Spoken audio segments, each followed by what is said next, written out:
여호수아 2장 1절에서 24절입니다. 키워드는 정탐꾼과 라합, 하나님의 신실한 역사, 신실한 백성의 길입니다.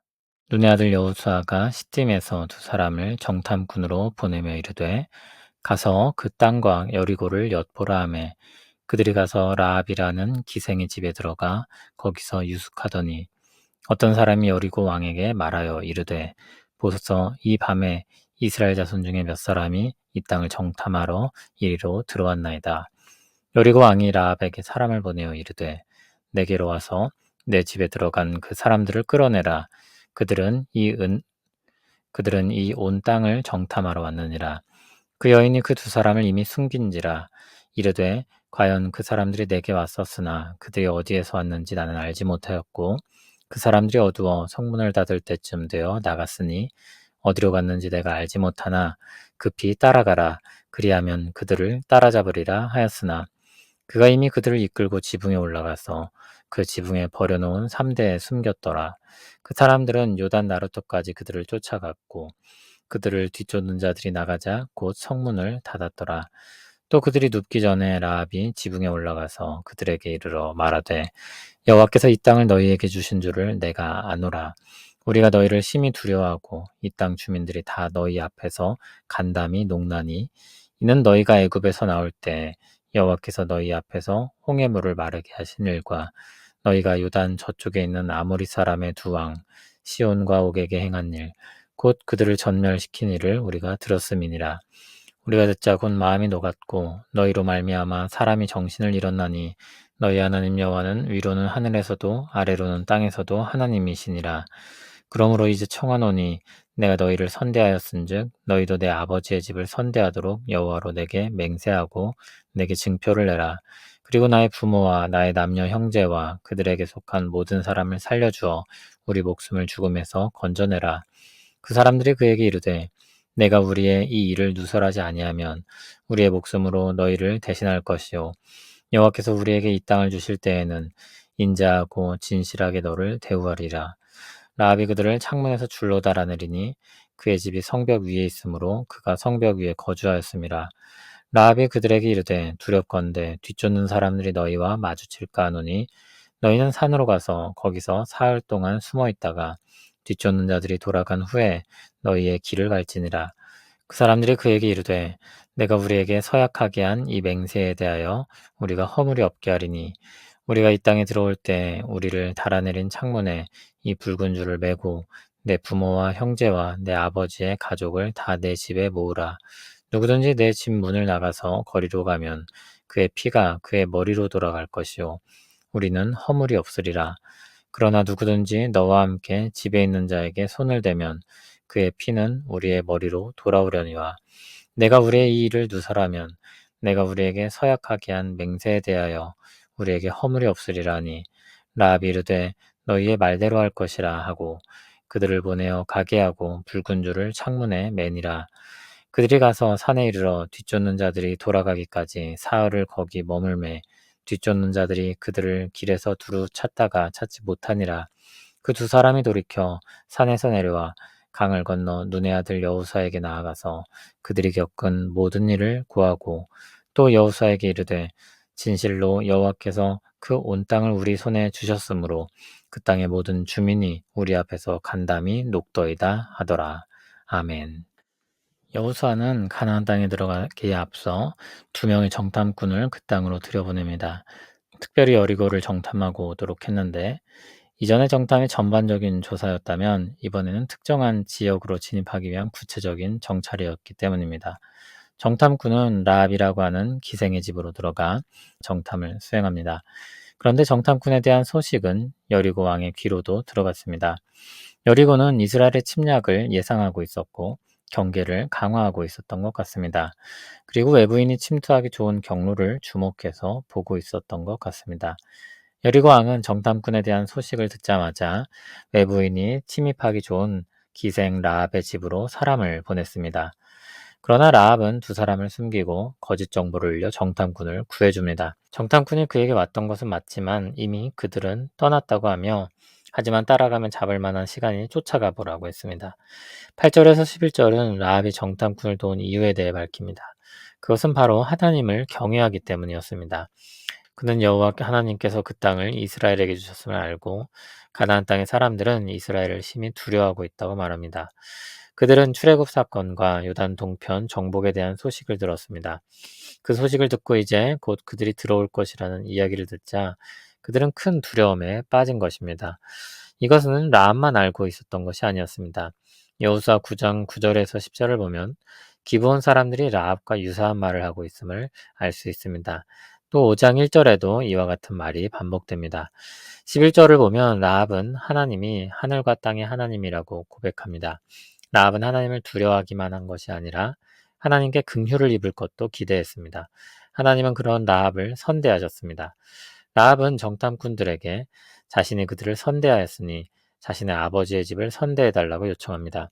그리고 그들과 맺을 약속이 확실하다는 것을 보여줄 증표를 요구합니다. 정탐꾼들은 라합과 그 집을 선대하겠다고 약속합니다. 그들의 말이 라합이 요구한 증표에 대한 대답이었습니다.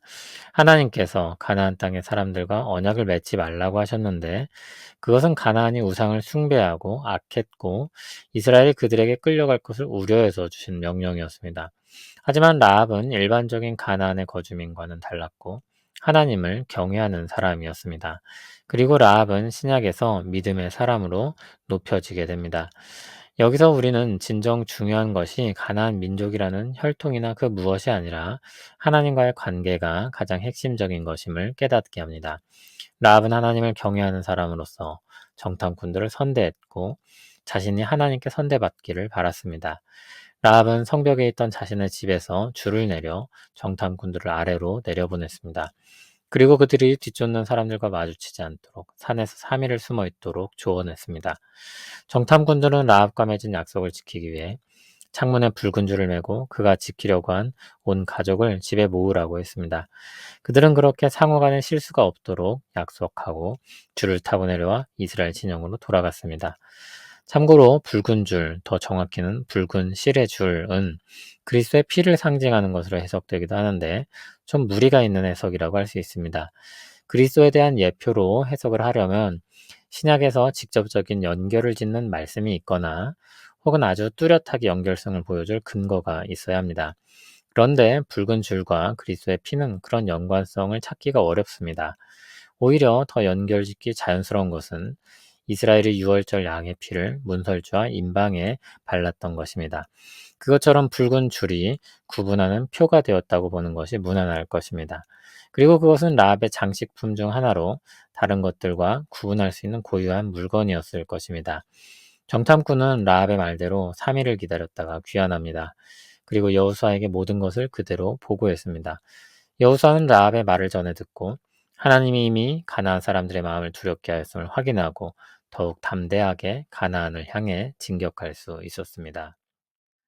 하나님은 이스라엘이 들어가기도 전에 이미 가나안 사람들의 마음을 두렵게 하셨습니다. 그리고 그들 가운데 라합과 같은 사람을 두셨고 정탐꾼들이 그를 만나 도움을 받고 하나님의 역사를 보게 하셨습니다. 그 소식은 여호수아에게도 전해졌고 하나님이 주신 말씀처럼 강하고 담대할 수 있는 근거가 되었습니다. 하나님은 약속하신 말씀대로 그 땅을 이스라엘에게 주실 것입니다. 하나님의 역사는 이미 시작되었고 진행 중이며 말씀대로 이루어질 것입니다. 하나님이 이스라엘이 가나안 땅에 들어가기에 앞서 이미 역사하고 계심을 보고 그 역사를 이루시는 일들을 봅니다. 하나님의 말씀은 신실합니다. 말씀하신 대로 신실하게 이루실 것을 믿을 수 있습니다. 하나님의 백성에게 모든 하나님의 말씀은 믿을 수 있는 소망의 말씀입니다.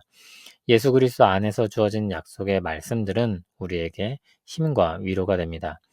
우리의 연약함을 아시는 주께서 우리가 연약할 때 우리에게 구원의 은혜를 베푸셨습니다. 우리가 마땅히 빌 바를 알지 못하는 자들임에도 하나님께서 친히 역사하셔서 우리를 이끌어 가십니다. 우리가 감당할 시험만을 허락하시고 또 때에 따라 시험을 피할 길을 열어주시기도 합니다.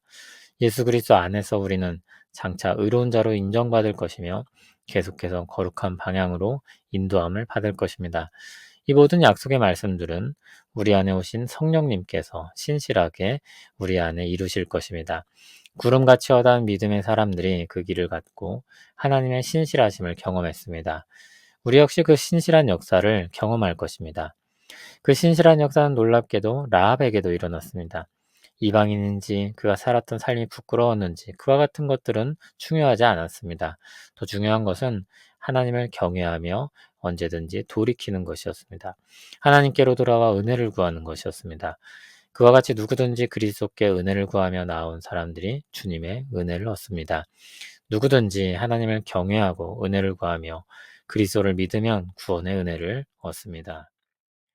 오늘 말씀은 하나님의 신실하심을 보여줍니다. 그 신실하신 역사에는 이스라엘과 더불어 가나안 사람, 기생, 라합도 포함됩니다. 오히려 불순종하는 이스라엘에게는 포함되지 않습니다. 혈통이나 신분이 아니라 하나님을 경외하는 진실한 마음과 순종이 중요합니다. 그리스도 안에 있다는 것, 그리스도를 믿는다는 것은 하나님에 대한 경외심을 포함합니다. 하나님에 대한 경외심은 그리스도를 향한 믿음으로 나타납니다. 하나님께서 심판주라는 사실과 그 진노의 심판에서 구원받을 수 있는 길을 열어주셨다는 것을 믿는 것입니다. 하나님이 열어두신 유일한 길은 예수 그리스도를 믿는 것입니다. 예수 그리스도를 믿는 자들을 구원하실 것을 믿는 것입니다. 그 믿음 안에 그리고 사는 것입니다. 그리스도를 믿고 따르는 사람들에게 하나님의 신실한 신 역사가 열릴 것입니다. 우리가 주 안에서 보살핌과 인도함을 입고 하나님이신 주를 닮아가며 하나님의 성품에 참여하는 영광을 누릴 것입니다. 주께서 다시 오셔서 온 세상을 심판하시는 날 그리스도로 옷 입고 위로와 칭찬과 상을 받게 될 것입니다. 신실하신 주를 의지하여 그 길로 계속해서 걸어가는 우리 모두 되길 바랍니다. 우리에게 은혜를 베푸시는 신실하신 하나님을 찬송합니다. 마땅히 경외할 이이신 하나님께서 우리에게 은혜를 베풀어 주심에 감사합니다. 구원받을 자격이 없는 자들을 구원하시어 하나님의 신실한 은혜를 나타내시고 모든 영광을 홀로 받으시는 줄 믿습니다. 우리의 연약함은 그럼에도 구원하시는 하나님의 은혜의 증거이며 우리의 잘됨은 하나님이 베푸시는 은혜의 선물임을 믿습니다. 우리 모든 생애가 주께 영광이 되게 하옵소서. 예수님 이름으로 기도합니다. 아멘.